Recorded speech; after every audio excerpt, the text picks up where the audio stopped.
কয়েকদিন আগেই এই রান্নাটা আমি দেখলাম ভিডিওতে। এইবার দেখো, আমরা যে সবাই সব রান্নার জন্ম থেকেই জানি বা প্রথম থেকেই জেনে আসছি বা বাড়িতেই শিখে যাচ্ছি তা নয়, আমরাও কিন্তু শিখি। তো এরকম ভিডিও দেখতে দেখতে শেখা, তো ভিডিও দেখে শিখলাম আলুর পরোটার এই সহজ রেসিপিটা।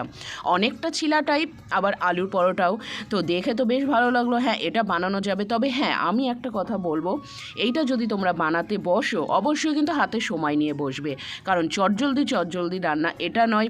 আর তুমি যদি চটপট লাগাতে যাও তাহলে জিনিসটা কাঁচা থেকে যাবে, আর কাঁচা খেতে তো ভালো লাগবে না। তাই তো প্রথমে দেখলে কিছুটা আলু আমি সেদ্ধ নিয়ে নিলাম, তার মধ্যে নিয়ে নিলাম কিছুটা আটা। এইবার বাড়িতে যেই সবজি ছিল গাজর আর পালং শাক, সেটাকে কুচো করে দিয়ে দিলাম। এবার স্বাদ মতন আমি লঙ্কা দিলাম, আমি 2টো লঙ্কা দিয়েছি, কারণ আমার বাড়িতে যেহেতু মেয়ে একদম ঝাল খায় না, তাই সমস্ত রান্নাতেই ঝালটা কম হয়। তো এইবার 2টো লঙ্কা দিয়েছি, দিয়ে এইটাকে জল দিয়ে ভালো করে গুলে নিতে হবে। আর এর মধ্যে তোমরা যদি মনে করো একটুখানি চালের গুঁড়ো অবশ্যই দিতে পারো, কিন্তু আমার কাছে বাড়িতে চালের গুঁড়ো ছিল না, তাই আমি দিলাম না। তো এটাকে ভালো করে মেখে নিতে হবে। ব্যাটারটা ঘনত্বটা এমন বানাতে হবে যাতে একটু ভালোভাবে প্যানের মধ্যে ছড়িয়ে যেতে পারে।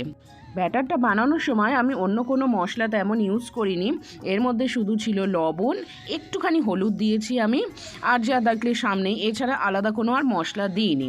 তো এইটাকে নিয়ে ঢাকা চাপা দিয়ে ভালোভাবে কিন্তু এটাকে বানাতে হবে, ঢাকা দিয়ে দিয়ে, যাতে ভেতর থেকে ভালোভাবে সিদ্ধ হয়। আর খেতেও কিন্তু অসাধারণ হয়, সঙ্গে একটু চাটনি থাকলেই জমে যাবে।